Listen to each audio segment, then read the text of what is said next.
1985년 영국 북런던에 위치한 스티브니지에선 한 평범한 가정에 F1의 역사를 뒤바꿀 아이가 태어납니다. 한편 같은 해 독일에선 82년도 F1 월드 챔피언인 케케 로스버그의 첫 아들이 태어났죠. 일반적으로 봤을 때 F1 챔피언 타이틀을 가지고 있는 아버지 밑에서 유복하게 자란 아이와 원하는 걸 다 가질 수 없는 환경에서 자란 아이, 접점이라곤 하나도 없었을 두 사람을 이어준 건 바로 카팅이었습니다. 그리고 둘 다 어린 나이에서부터 벌써 엄청난 재능과 가능성을 보여줬죠. 같은 꿈을 꾸며 선의의 경쟁으로 다져진 이 아름다운 우정은 13년 뒤 세계 최고의 무대인 F1에서 재회하지만 그들이 마주한 건 찬란한 영광이 아닌 서로를 파괴해야만 얻을 수 있는 단 하나의 왕자였습니다. 한 사람은 천부적인 재능으로, 한 사람은 편집증적인 노력으로 상대방의 목전을 겨눴습니다. 축하하는 마음으로 샴페인을 터뜨리던 두 소녀는 이제 서로를 트랙 밖으로 밀어내기 위해 핸들을 꺾습니다.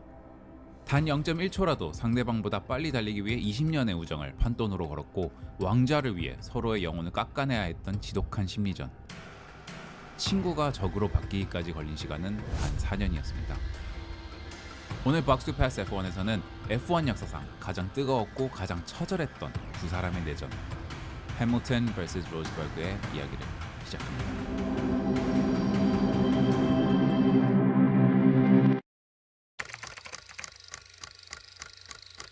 영국 스티브니 출신의 루이스 해밀턴과 F1 챔피언의 아들 니코 로즈버그는 카팅을 통해 만났습니다.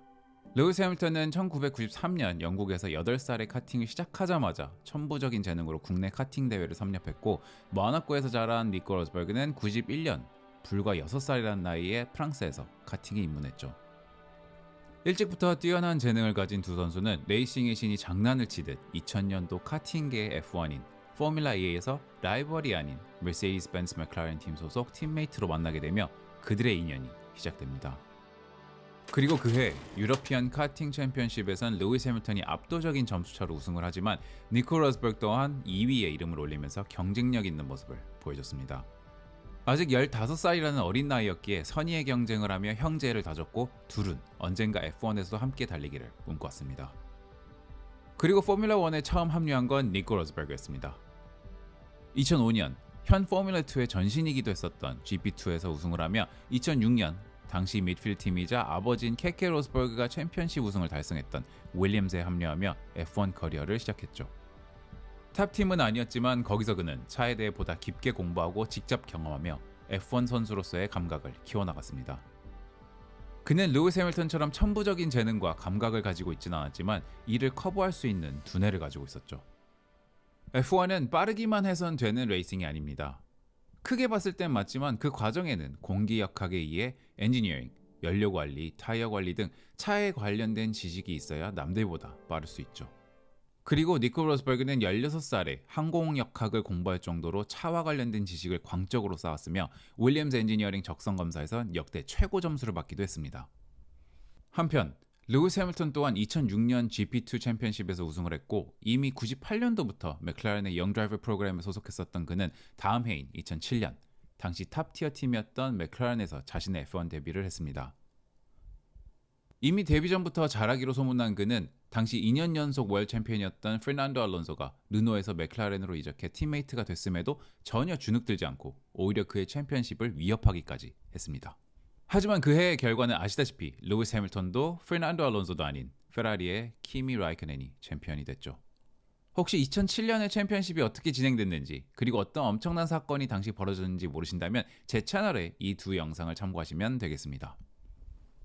다시 본론으로 돌아와 2008년 페르난도 알론소가 맥라렌을 떠나고 다시 르노로 돌아간 해에 루이스 해밀턴은 데뷔 2년 만에 당시 F1 사상 최연소로 월드 챔피언이 되었습니다. 하지만 다음 해인 2009년엔 젠슨 버트니, 그리고 2010년, 11년, 12년, 13년 4년 연속으로 세베스찬 베틀이 챔피언 타이틀을 가져왔고 맥라렌은 조금씩 팀 자체가 뒤로 밀려나기 시작했죠. 한편 자신의 어린 시절 라이벌이자 친구였던 루이스 해밀턴이 2년 만에 챔피언이 되는 모습을 멀리서 지켜봐야만 했던 니코 로즈버그는 2009년까지 묵묵히 미드필드 팀인 윌리엄스에서 F1 경험을 쌓았습니다. 그리고 드디어 2010년 브라운 GP를 인수한 메르세이디스가 젊지만 경험과 지식을 겸비하면서도 빠를 수 있는 포텐셜을 다분히 가진 니코 로스버그를 영입하면서 그의 F1 커리어에 큰 변환점을 맞이하게 됩니다. 그와 더불어 F1에서 은퇴했던 F1의 전설 마이클 슈마커도 메르세이디스로 재복귀해 니코 로스버그는 최고의 멘토링을 받으며 왕자를 다시 노리기 시작했습니다. 메르세이디스로 이적하고서야 니코 로스버그는 자신의 첫 그랑프리 우승을 맛보기도 했죠. 그렇게 2년간 팀으로서 성장한 메르세이디스. 하지만 그들은 거기서 멈추지 않고 진정한 파워하우스 팀으로 거듭나기 위해 중대한 결정을 합니다. 2012년을 끝으로 두 번째이자 마지막 은퇴를 결심한 마이클 슈마커의 자리에 당시 탑티어 드라이버 중 한 명이었지만 2008년 이후 챔피언십 우승 경험이 없어 타이틀에 목마른 루이스 해밀턴을 영입하는 거였죠. 그리고 이렇게 2000년 카팅팀에서 팀메이트로 지냈던 어린 니코 로스버그와 루이스 해밀턴이 13년 만에 다시 한번 팀메이트로 재회하게 되었습니다. 겉으로 봤을 때 처음 둘의 관계는 좋았습니다. 메르세이디스는 어린 시절 함께 나눴던 전우애가 있기에 서로를 더욱 존중하는 건강한 팀메이트가 되기를 기대했죠. 하지만 그들은 더 이상 15살이 아니었고 카팅에 있는 것도 아니었습니다. 팀메이트 간의 균열은 13시즌이 시작되고 빠르게도 두 번째 그랑프리인 말레이시아에서 조금씩 생겨나기 시작했습니다. P3로 달리고 있던 루이스 해밀턴, 그리고 그 뒤를 바짝 쫓아가던 니코 로스버그. 여기서 니코 로스버그는 자신이 더 빨리 갈 수 있으니 지나가게 해달라고 요청했으나 팀은 이 요청을 거절하며 포지션을 지키라고 했고 결국 루이스 해밀턴이 포디움에 서게 되었습니다.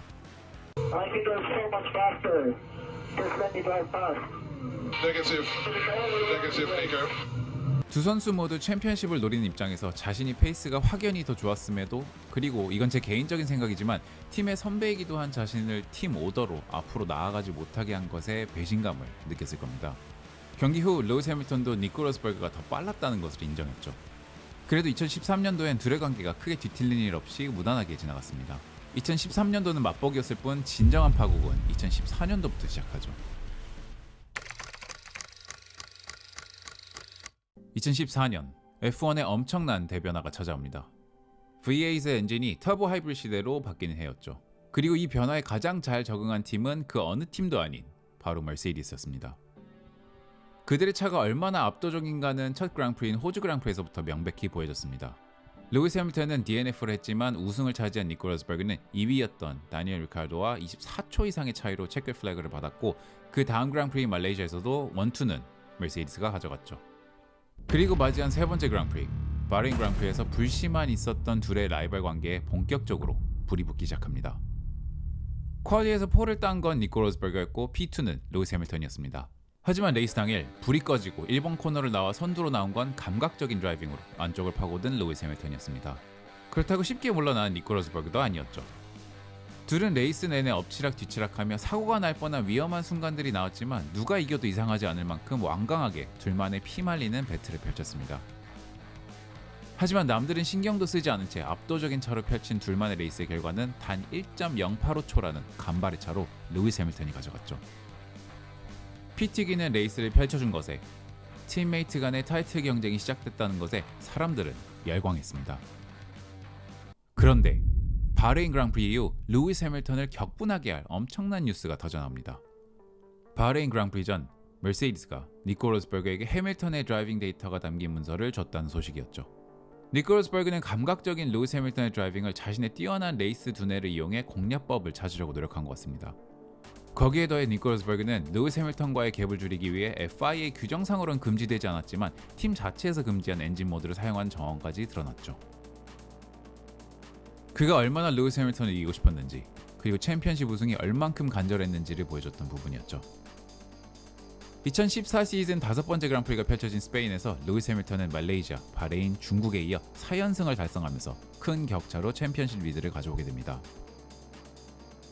결과만 봤을 땐 그 어느 때와 똑같은 머세디스 원투 피니시였지만 그랑프리가 끝나고 한 가지 재밌는 사실이 밝혀지는데, 바로 스페인에서 루이스 해밀턴 또한 2위로 쫓아오던 니코 로스버그를 막기 위해 니코가 바레인에서 사용했던 금지된 엔진 모드를 루이스 해밀턴이 사용했다는 사실입니다.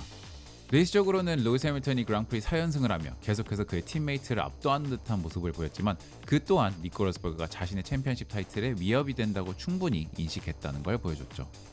이렇게 그들은 대외적으로도 서로를 더 이상 어린 시절 친구로 보지 않고 챔피언십 타이틀을 위해 서로를 밟고 넘어야 하는 진정한 라이벌이 되었습니다. 그렇게 맞이한 모나코 그랑프리. 이곳에서 그들의 관계는 더 이상 되돌릴 수 없게 되어버립니다. 모나코 서킷은 아시다시피 트랙이 좁아 오버테이크가 거의 불가능한 서킷 중 한 곳이죠. 그래서 모나코는 퀄리가 그 어느 곳보다 중요한 서킷으로도 잘 알려져 있습니다. 그리고 당연히 머세디스의 둘은 퀄리 마지막에 마지막까지 폴 포지션을 따기 위한 경쟁을 펼쳤고 니코 로스버그가 당시 Q3에서 유일하게 1분 15초대를 기록했습니다. 그런데 퀄리가 얼마 남지 않은 상황에서 앞에서 달리고 있던 니코 로스버그가 턴 5에 진입하는 도중 오른쪽 타이어가 락업되면서 차는 에스케이프 로드로 빠져버렸고 옐로우 플래그가 발동되고 맙니다. 일본 루이스 해밀턴은 비꼬는 듯한 말투로 아우 잘했네 라고 했죠. So yellow, yellow, turn 5. Yellow, yellow, turn 5. Yeah, very good event. 이로 인해 뒤에서 달리던 루이스 해밀턴의 푸시랩 기록이 사라졌고 그렇게 니코 로스버그가 폴과 함께 다음날 레이스도 우승을 하며 루이스 해밀턴의 5연승을 막았습니다. FI는 당시 상황을 놓고 니코 로스버그가 의도적으로 옐로우 플래그를 유도했다는 증거가 없다는 결정이었지만 루이스 해밀턴은 믿지 않았고 레이스 후 인터뷰에서도 우리는 친구가 아니라 동료일 뿐이라며 둘의 관계에 확실히 선을 그은 듯한 모습이었습니다. Well, we're not friends. 니코 로스버그 입장에서는 의도적인 락업이 아니었음에도 자신의 어린 시절 친구이자 팀메이트가 대외적으로 TV에서 퀄리 사건에 대해 의심하는 듯한 발언을 하며 그가 충분히 이런 짓을 할 수 있는 사람인 것처럼 말을 하고 다니니 상처가 될 수밖에 없는 상황이 되고 말았습니다. 그렇게 감정의 골이 깊어지며 맞이한 11번째 그랑프리, 헝가리 그랑프리. 잠시 챔피언십 포인트를 정리하자면 니코 로스버그가 190포인트, 루이스 해밀턴이 176포인트로 14포인트의 차로 니코 로스버그가 리드를 하고 있었습니다.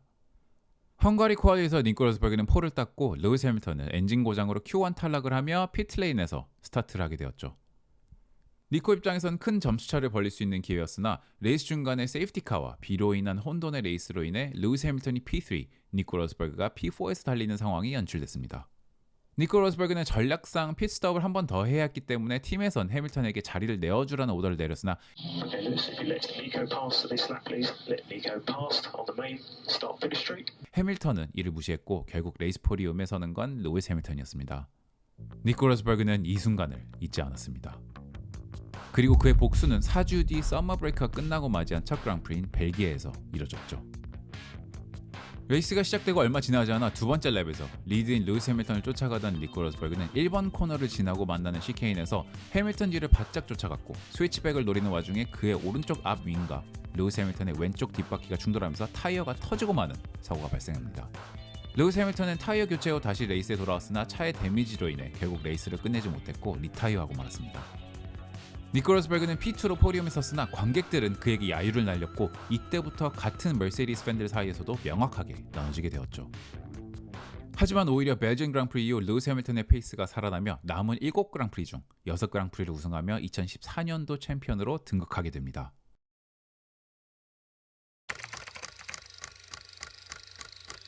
한 시즌이 마무리됐으니 그들의 갈등도 완화되기를 바랬겠지만 F1에서 이런 경우는 없죠. 하지만 15년은 애석하게도 14년 시즌처럼 긴장감 넘치는 시즌은 아니었습니다. 15년도에 머세디스는 다시 한번 두 선수들에게 압도적인 차를 선사했지만 루이스 해밀턴은 차가 주는 그 이상의 것을 끌어냈는지 니코 로스버그와는 승부가 되지 않을 정도로 빠른 모습을 보여주며 챔피언십 1위 자리에 빠르게도 자신의 이름을 새겨놨기 때문이죠. 그렇게 맞이한 미국 그랑프리. 이미 9번이나 우승하며 압도적인 시즌을 보낸 루이스 해밀턴은 이곳에서 우승을 할 경우 남은 세 그랑프리의 결과 상관없이 드라이버 챔피언십 타이틀을 결정지을 수 있게 되었습니다. 하지만 이를 지켜보기만 할 니코 로스버그가 아니었죠. 폴을 딴 니코 로스버그와 P2의 루이스 해밀턴은 치열한 승부를 펼쳤습니다. 그의 우승을 저지하기 위해 많은 노력을 하며 막바지까지 리드를 지켜냈지만 몇 랩 남기지 않은 상황에서 니코 로스버그가 실수를 하며 루이스 해밀턴에게 리드를 빼앗겼고 그렇게 그는 해밀턴의 우승을 지켜봐야 했습니다. 그리고 쿨다운 룸에선 F1 팬이라면 모두가 한 번쯤은 봤을 모자 투척 사건이 발생했죠. 이렇게 2015년의 타이틀도 루이스 해밀턴에게 빼앗긴 니코 로스버그였지만 그래도 위안을 삼을 수 있는 부분은 그가 미국 그랑프리 이후 남은 세 그랑프리를 모두 우승했다는 부분입니다. 하지만 여기서도 둘의 격돌은 멈추지 않았는데 아부다비 그랑프리 마무리 후 기자회견에서 한 기자가 둘 중 누가 더 기분 좋게 윈터 브레이크를 맞이할 것 같냐는 질문에 루이스 해밀턴은 월드 챔피언 되는 게 레이스에서 우승한 것보단 더 좋은 것 같다고 답했습니다.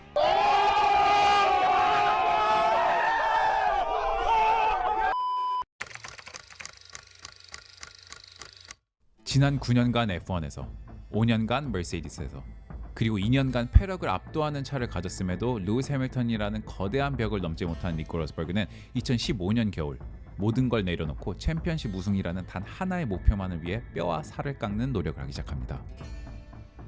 그는 마인드 컨트롤을 하기 위해 심리학자를 고용했고 자신에 대해 다루는 뉴스나 온라인 가십을 보지 않기 위해 모든 미디어 노이즈를 차단했으며 무게가 많이 나가는 다리 근육을 줄이기 위해 사이클 대신 트레드밀로 운동을 바꿨습니다. 심지어 이걸로는 만족하지 못했는지 최대로 무게를 줄이기 위해 그가 쓰는 헬멧에 스티커를 떼고 양말을 자르기까지 하는 기행을 보였죠. 그리고 2016년 이 노력들이 결국 빛을 발하게 됩니다.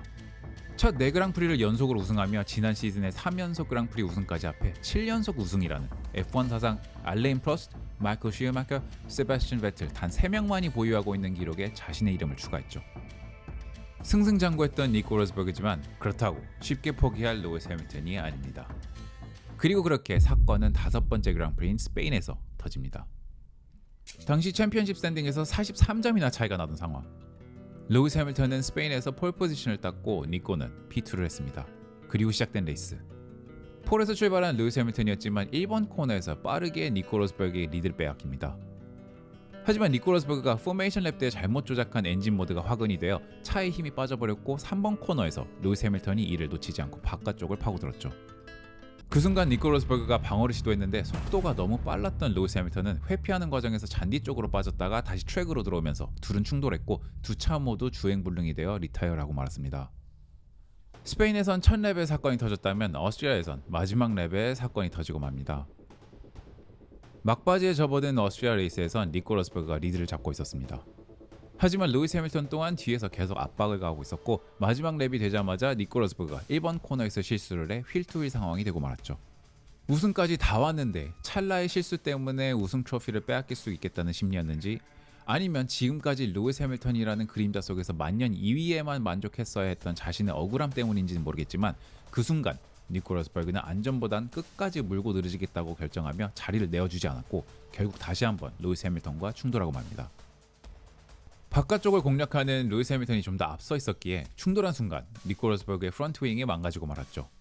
루이스 해밀턴 또한 차에 데미지가 있었지만 그는 P1으로 들어왔고 결국 자신의 승부욕을 참지 못한 대가로 니코 로스버그는 P4로 레이스를 마무리하게 됩니다. 둘의 챔피언십 타이틀을 향한 치열한 승부는 마지막에 마지막까지 결정되지 못한 채 아부다비에서 결정짓게 되었습니다. 이때 니코 로스버그의 챔피언십 포인트는 367점, 루이스 해밀턴은 355점으로 단 12점 차밖에 나지 않았습니다. 이곳에서 루이스 해밀턴은 그가 우승하고 니코 로스버그가 포디엄권에만 들지 못한다면 챔피언십의 대역전의 드라마를 그릴 수 있는 기회가 생겼고 반대로 니코 로스버그는 다양한 경우의 수가 있었지만 상대가 루이스 해밀턴인 만큼 그는 무조건 포디엄권에는 들어야 했습니다. 그렇게 시작된 아부다비 그랑프리. 폴이었던 루이스 해밀턴은 챔피언십 우승에 유리한 위치를 선점했으나 니코 로스버그 또한 P2였기에 사고나 큰 실수가 있지 않은 이상 챔피언십의 승부는 니코 로스버그가 더 유리했죠.